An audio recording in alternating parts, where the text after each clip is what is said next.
In her critique of corporatist neoliberalism, American socialist Naomi Klein acknowledged that a powerful collective reckoning following the fall of the Soviet Union has impeded the international advocacy and advancement of Marxism.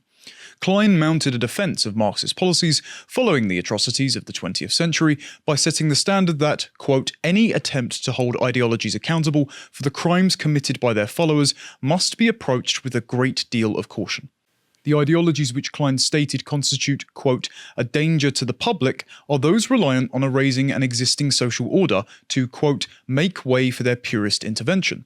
This is because they are reliant on, quote, a logic which leads ineluctably towards violence, as any effort to transform a civilization in totality will be met with dissent.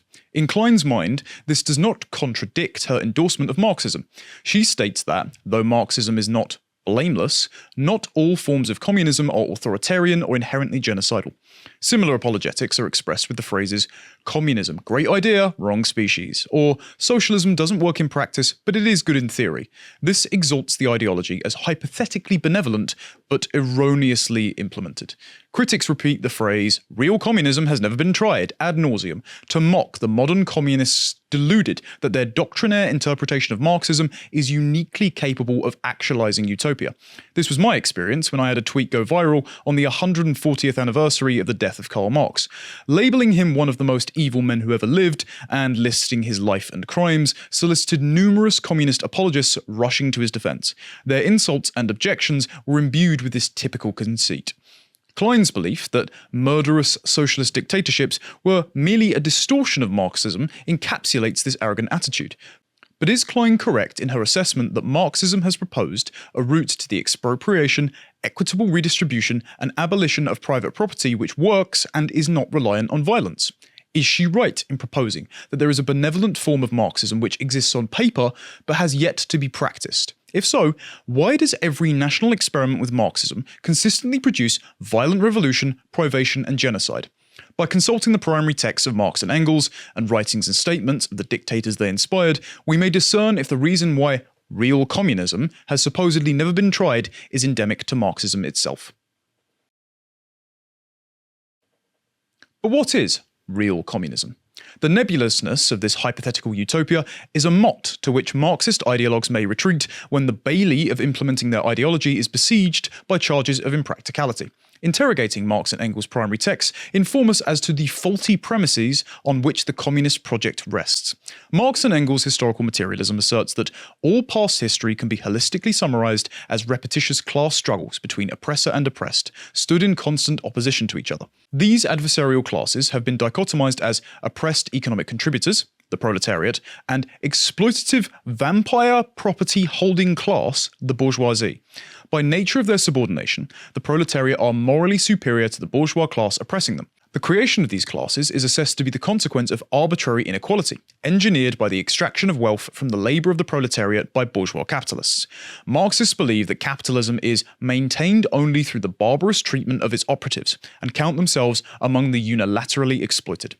This assessment rests on Marx's labour theory of value, which proposes the worth of a product or service is determined by the quantity of time taken to produce or provide it under the optimum production conditions. As Engels wrote, the price of a commodity is, on the average, always equal to its cost of production. Hence, the price of labour is also equal to the cost of production of labour. Marxism broke from earlier forms of socialism with the advent of the labour theory of value, making it the core economic principle of Marxism and the predicate for its theory of class antagonism. Again, Engels said, the socialism of earlier days certainly criticized the existing capitalistic mode of production and its consequences, but it could not explain them, and therefore could not get to the mastery of them. It could only simply reject them as bad. The more strongly this earlier socialism denounced the exploitation of the working class, inevitable under capitalism, the less able it was clearly to show in what this exploitation consisted and how it arose. This was done by the discovery of surplus value. It was shown that the appropriation of unpaid labour is the basis of the capitalist mode of production and of the exploitation of the worker that occurs under it. That even if the capitalist buys the labour power of his labourer at its full value as a commodity on the market, he extracts yet more value from it than he paid for. Thus, the disparity between the wage paid to the person producing a good and the price the completed good is sold for is defined as theft of value owed to the proletariat by the bourgeois capitalist. This alienates the proletariat from his labour and engenders the resentment for his conditions which will inevitably foment revolution. This pseudo-objective standard discourages efficiency and innovation, given it asserts that the more time taken to produce a good or provide a service equals its greater worth. It is also paradoxically conditional on the technological innovations of others to set the parameters for what the optimum production conditions are. The assertion that labour time, and not subjective consumer demand, dictate value is refuted by the following thought experiment. On a desert island, a shovel is more valuable than a smartphone. The latter can be water damaged, overheated, will run out of charge, and has no access to cell service. The time intensity of an enterprise equating to greater worth also conflicts with Marx's dream of the de-specification of labour in the communist utopia, where men can hunt in the morning, fish in the afternoon, rear cattle in the evening, criticise after dinner, just as Marx had in mind, without ever becoming a hunter, fisherman, herdsman or critic. When cited by modern Marxists, it's not clear whether the labour theory of value is used as an explanatory theory about commodities' objective prices or a normative theory about a commodity's subjectively felt fair price. One might accuse this inclarity of being a rhetorical trick, a retreat from the Bailey of appealing to the standard of an objective price to the emotive Mott argument that people should be paid a fair wage. Rather than a decentralised negotiation of what constitutes fair recompense, as done under a market system, this mandates a state bureaucracy allocate prices and wages according to their hypothetical standard of fairness. Or perhaps this inconsistent definition is a product of self-described socialists not having actually read Marx and received their entire politics identity from an Instagram infographic. Regardless, we have a problem. The subjective standard renders the worth of a good or service contingent on the value ascribed to it by a socialist state. Not only will this fall prey to the knowledge problem, where the ability for commissars to set prices which accurately reflect real-time demand is impeded by the time taken to compile, distribute, and interpret data, but also that this state is staffed by successful revolutionaries. Those being the most fanatical and thus the most likely to abide by the outmoded, incorrect labour theory of value. Justice will be arbitrated by the state based on the ideology which sets the objective standard which those appealing to fairness to advance Marxist goals retreated from in the first place. This is a circular logical system which dooms the revolutionaries' socialist shepherd economy to fall into economic mismanagement, poverty and privation. The labour theory of value also precludes the ability for an object or property to accrue sentimental worth by its association with a particular person or event. All shoes become indistinguishable from Michael Jackson's pair, worn to Motown 25, where the moonwalk was first performed. All gravestones are indistinguishable from Karl Marx's own, which I suppose precludes Highgate Cemetery from charging visitors for its upkeep. Whether incidentally or deliberately, Marxism disenchants the world. Nor is the existence of inequality a consequence of capricious capitalists engineering the economy.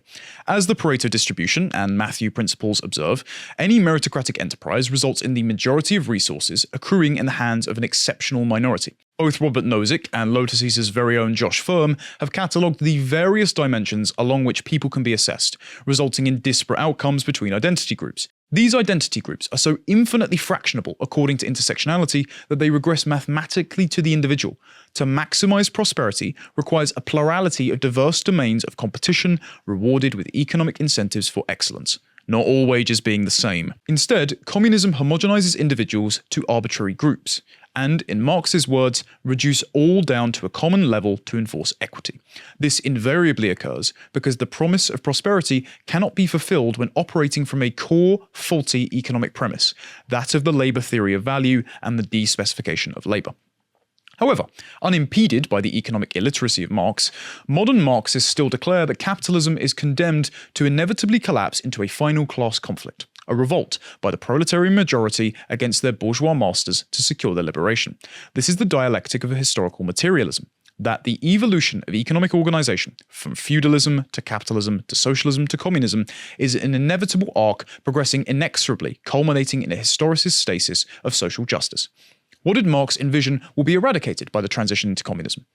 In the Communist Manifesto, Karl Marx declared the theory of communists may be summed up in a single sentence: the abolition of private property. Engels predicated the emancipation of society at large, of the proletariat from class oppression, and bourgeoisie from the moral burden of being oppressors, on the abolition of private property. To eradicate moral and material iniquity, private property protections would be abolished, property seized by the revolutionaries, and all assets equitably redistributed to produce communal ownership of goods. This would result in an abundance of goods to satisfy the needs of all, supposedly, with the state charged with ratifying the bourgeois monopoly on all means of existence by mediating property disputes. That too must be overthrown. To watch the full video, please become a premium member at lotuseaters.com.